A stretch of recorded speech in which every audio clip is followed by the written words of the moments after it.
Hello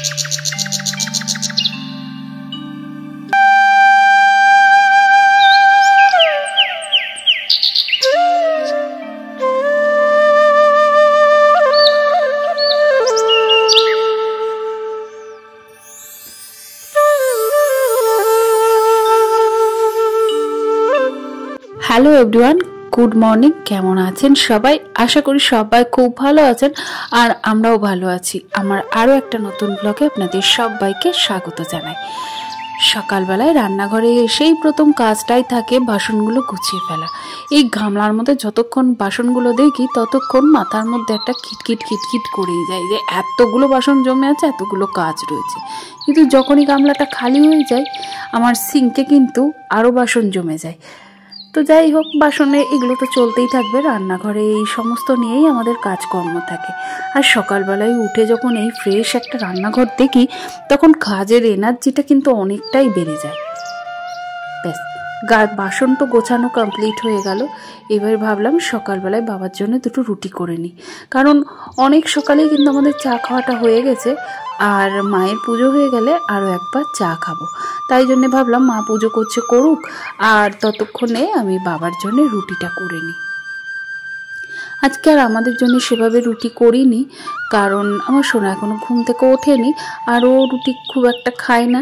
আর ভাবলাম bread আছে, সেটা দিয়ে কাজ চালিয়ে নেবো। আর মা বললো আমার জন্য আজকে আর ভাত করতে হবে না, তো সেই কারণে আজকে ভাতও বসাইনি। আসলে কি বলুন তো, সকাল সকাল যদি ভাত বসিয়ে দিই না, ওদিকে সোনার বাবা যখন খাবারটা নেয় তখন এই শীতকাল হলেও তার খাবারটা কিন্তু নষ্ট হয়ে যাওয়ার চান্স থাকে। তো ওই জন্যে আমাকে ভাতটা দেখছি এবার থেকে দুবার করে ভাত করতে হবে।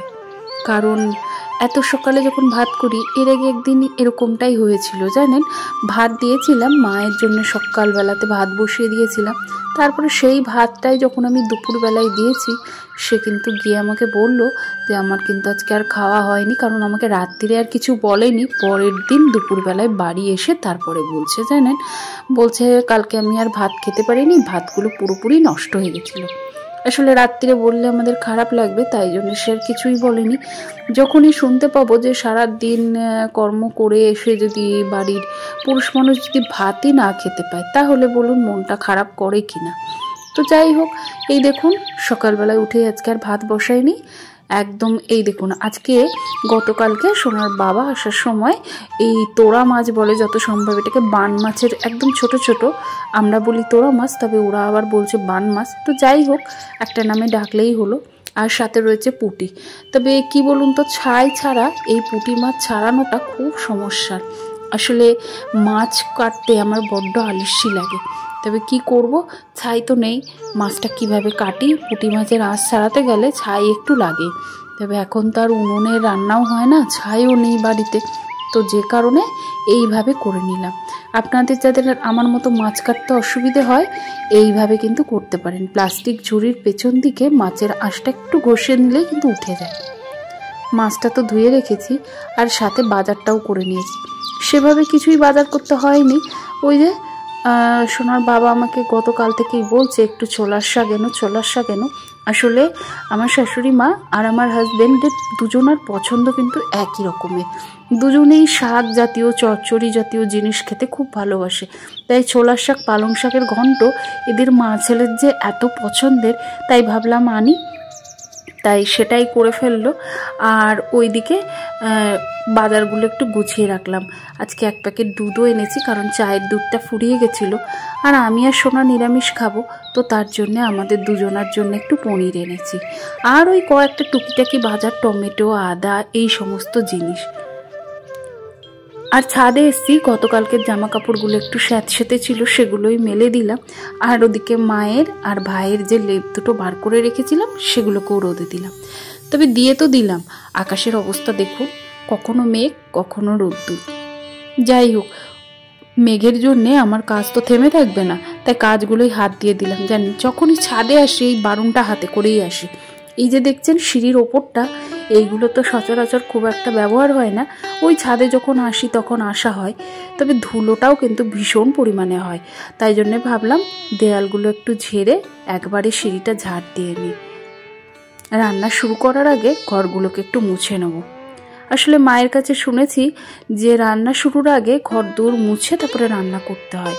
তো সেটা কখনো কখনো হয় না, জানেন, সকালের দিকটা হয় না, কারণ অনেক রকমভাবেই ব্যস্ত থাকি আর ভাতটা আগেই বসিয়ে দিতে হয়।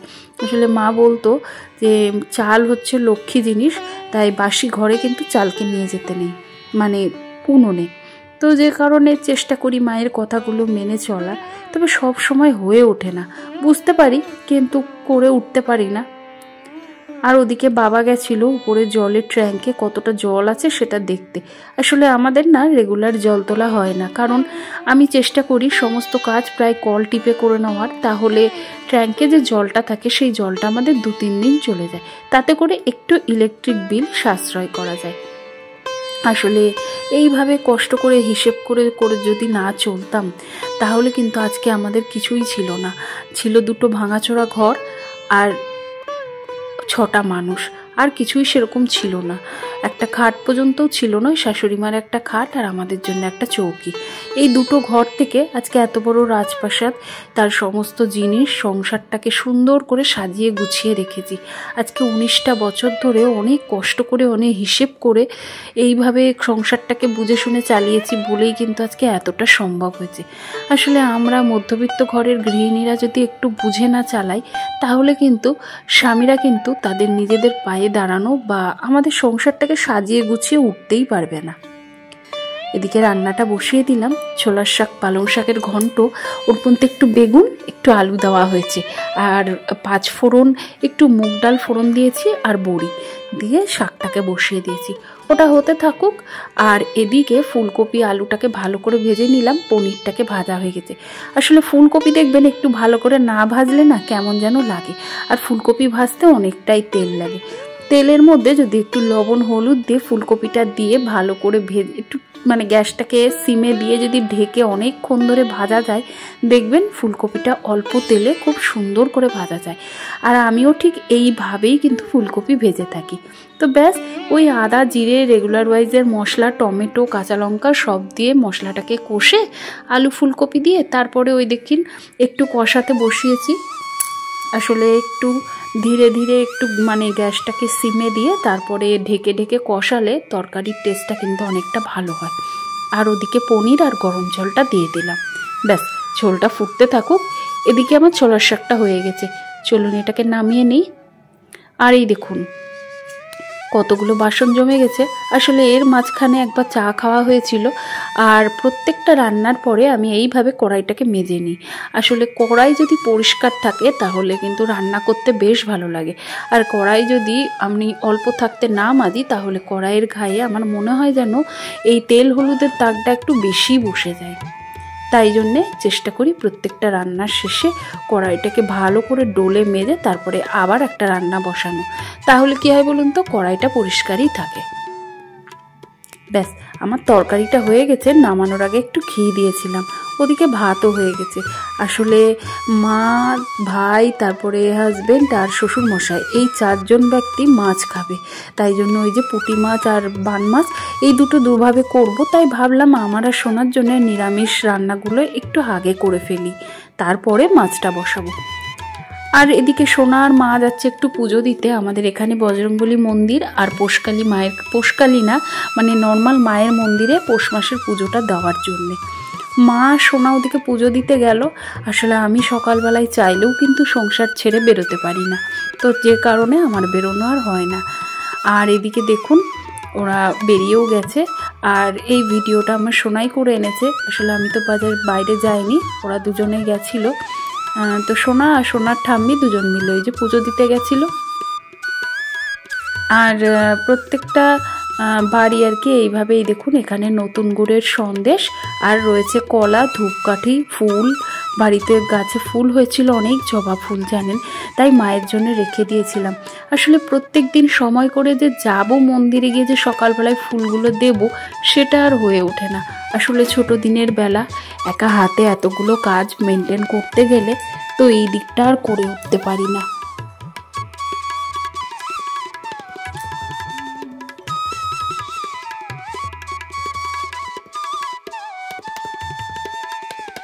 এই যে মন্দিরটা দেখছেন, এটা বেশি দিন হয়নি, এটা খুব কয়েকটা বছর হলো এখানে মন্দিরটা করা হয়েছে। তবে হনুমানজির মন্দির এখানে হয়ে বেশ সুবিধা হয়েছে জানেন। আমাদের ষষ্ঠীতলায় অনেকটা দূর আমাদের বাড়ির থেকে, সেখানে গিয়ে পুজো দিয়ে আসা সবসময় সম্ভব হতো না। আর এখানে বাড়ির কাছে মন্দির হয়ে চাইলেই কিন্তু আমরা যখন খুশি বাড়ির থেকে বেরিয়ে মন্দিরে পুজো দিয়ে আসতে পারি। আর পুজো দিয়ে এসে পড়েছে। আর এদিকে দেখুন, এই যে আমার জ্যান্ত হনুমানজিরাও চলে এসছে। তাই ঘরের মধ্যে ব্রেড, রুটি, বিস্কিট যাই থাকুক না কেন, আমি চেষ্টা করি ওদেরকে একটু দেওয়ার। যদিও এসব দিয়ে ওদের কিছুই হবে না, তবুও চেষ্টা করি যতটুকু করা যায়।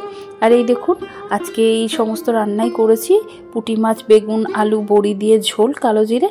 আর ওদিকে হচ্ছে বান মাছ, ওই আদা, রসুন, টমেটো, কাঁচা লঙ্কা সব দিয়ে করা হয়েছে, আলু দিয়ে ঝোল। তো এইটাই হলো আমাদের আজকের রান্না বান্না। আর এই দেখুন, খাওয়া দাওয়া করে ওদিকে মায়ের লেপের ওয়ারটা ভরিয়ে নিচ্ছি। এই ওয়ারটা আজ থেকে বিগত 15 দিন ধরে চেষ্টা করছি ভরবো, তবে সেই ওয়ারটা আর আমি পরাতেই পারছি না। তো আজকে ফাইনালি লেপের ওয়ারটা পরিয়ে ফেললাম। আসলে লেপের ওয়ার পরানোটা আমার কাছে একটা বিরাট চাপের জানেন। তো যাই হোক, এখন তো রোদ্দুর প্রায় চলেই গেছে। আসলে এই সময়টা না এইরকমই হয়। দাঁড়ান, ভাইয়ের এই লেপটা আজকে আর নিচে নিয়ে যাব না, এটা ওপরেই রেখে দেবো। আবার আগামীকালকে একটু রোদ্দুর খাইয়ে তারপরে নিয়ে যাব। আর এই যে যাওয়ার আগে ছাদে সমস্ত জিনিসগুলো গুছিয়ে সুন্দর করে তারপরে রেখে যায়। তো আজকের ভিডিওটা আপনাদের কেমন লাগলো অবশ্যই কিন্তু আমাকে জানাতে ভুলবেন না। যদি কোথাও ভালো লেগে যায় প্লিজ একটা লাইক করে দেবেন। আর এই ধরনের ভিডিও আরও দেখতে চাইলে চ্যানেলটাকে সাবস্ক্রাইব করে রাখতে পারেন। যারা যারা অলরেডি সেটা করে ফেলেছেন আমার কাছ থেকে তাদেরকে অসংখ্য ধন্যবাদ জানাই।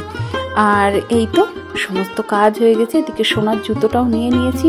চলুন তাহলে আজকের ভিডিওটা এখানেই শেষ করছি। সবাই খুব ভালো থাকবেন, সুস্থ থাকবেন, আবারও দেখা হবে।